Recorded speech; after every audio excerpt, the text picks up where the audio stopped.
I hear President Yoweri Kaguta Museveni arguing ever so eloquently that Uganda, given our history, can only survive on the basis of a no-party system. But I hear the West telling him equally eloquently and a little bit more forcefully that we do not agree with you. We do not agree with you, and your safety not only requires but demands that you must reintroduce multi-party politics. So Yoweri Kaguta Museveni concedes. And he's not the only one who is conceding. Everywhere we are conceding. Ultimately, all the countries now have plural party politics. And that is where the commercialization of politics begins. That is where money enters into the political arena. That is where we begin to eliminate ideas from politics, and we now ask ourselves, who is the leader? And now that is the time when people get into political office for the purpose of feathering their nests, because the electoral process becomes an expensive process, and that is where we begin to lose our direction. So as I speak today, one of the greatest qualifications in African politics is the size of your pocket.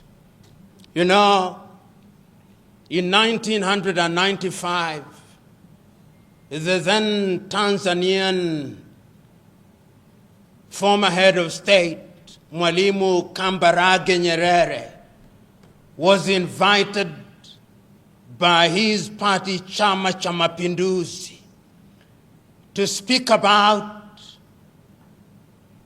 who was to be the leader to succeed his successor, Ali Hassan Mwinyi. He took his audience down memory lane. He reminded his audience that when they led the nation from colonization, the prime motivator was that they would liberate their people. They were servant leaders, he said. Speaking of Tanzania, he said, we met in Arusha and came up with the Arusha Declaration. And in the Arusha Declaration, we said that in order to be a leader, there must be some ideals that govern you. And there must be some taboos which you must never embrace in order to be a true leader. He said that in those days when you joined politics and you had a lot of money, the people would ask, where have you gotten the money from? He reminded his audience that in those days, when you went to the public and you appeared to have more money than you could legitimately explain, the electorate would say, you are a thief, and they would not elect you. But he regretted in 1995 that things had changed and that the major qualification was how much money you had. And the more money you had, the more attractive you are to the electorate. In other words, the cancer of money and the politics of money and money bags reared its ugly head after the advent of multi-party politics. And I want to say that is now comfortably sitting in the bedrooms and in the sitting rooms of our political parties. How can we liberate ourselves from it, and what is it? You know, what I'm about to say is neo-Marxist, but I'm not myself a Marxist, and I've never been one. But the Marxists had beautiful slogans, one of which was, the safety of the bourgeois demands that the proletariat be kept in the most profound ignorance. If I step it down into English, it simply means that the safety of the leader demands that the people be kept in poverty. And that is what happens in Africa. In Europe and America, during elections, they go around kissing babies and appearing to be nice. In Africa, they go around distributing rice and maize, appearing to be nice. In other words, the typical African politician impoverishes the people so that they may become attractive to them. And in order to be attractive, you must appear to have money. And this is why those in the political arena in many African countries have an insatiable appetite for things. Primitive accumulation of things is the rule in many African countries. A friend of mine once corrected me when I said that in Africa there is corruption. He said, no, in Africa there is no corruption. Corruption presupposes there is some element of intelligence in theft. What we see in Africa is looting and theft on an industrial scale.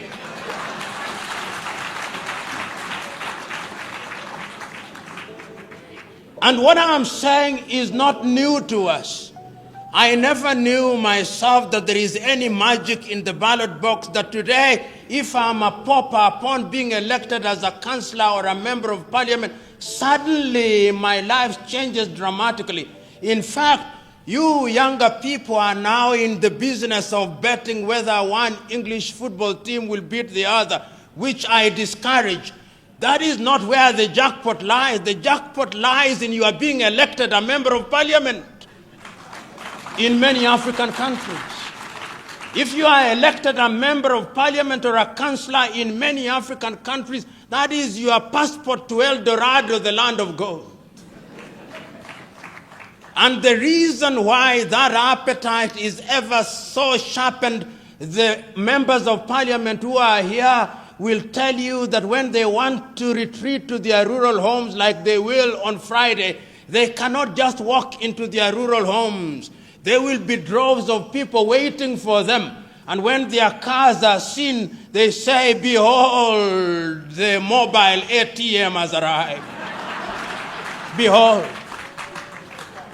And therefore, when one is appointed into any public office, because of the demands of the electorate, and this relationship between the African member of parliament or the African president and the electorate is a symbiotic relationship. It is symbiotic in a very perverse manner. And I suspect I'm misusing the word symbiotic, but I'll use it or misuse it nevertheless, to the extent that it explains my point. What happens is that it appears that the electorate has allowed the so-called leader, because many of them are misleaders, to remain in their positions of power and to acquire as much as they can, on the understanding that periodically their loot will be shared with them. It is some kind of Robin Hoodism of a latter-day kind. And this Robin Hood kind of politics is a little bit different, at least from my understanding. Robin Hood robbed the rich in order to share with the poor. But our latter-day African Robin Hoods are in the business of robbing from the poor in order to give a pittance to the very poor. And this is what we are talking about today when we talk about commercialization. So that if you ask any typical African politician, how much does it cost you to be elected into parliament, they'll tell you it is in the millions. It is in the millions, and the millions they spend is perhaps 10 times more than they'll ever earn through their legitimate salaries. And I ask myself, if your salary in 5 years is going to be 1 billion Ugandan shillings, why should you spend 5 billion Ugandan shillings to get into that office? There must be something that we do not see, but you see, and I know what it is. What it is that getting into the office of the member of parliament, or indeed any other political office in Africa, is a guarantee that things will come. So that in many African countries, the politician is the major entrepreneur. The politician is the gatekeeper. The politician is the one who receives the guests. He is the tax collector informally, aside from the URA. And in this regard, therefore, we must commercialize politics. We may blame the politicians, but what about the electorate? The electorate also is to be blamed. The electorate has insatiable thirst and hunger for things that they have not worked for. They have been trained and they no longer listen to ideas. My good friend Norbert Mao, who I was told was here, I do not know whether he is here, will tell you, not that I have talked to him this morning, but he'll tell you that one of the pains that one has to endure when you confront your typical African electorate is to convince the electorate that ideas count for something.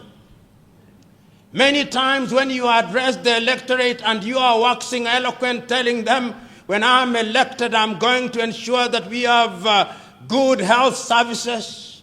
We are going to ensure that we have good schools. We are going to ensure that we create opportunities for innovation and invention and create opportunities for young men and women. They are waiting for you to finish. They will tell you, we hear you. We know you are going to do all those beautiful things. But in the intervening period, I must eat. And therefore, no matter how beautiful your ideas are, if you don't carry money on that day, your ideas, like the elephant before them, will never fly.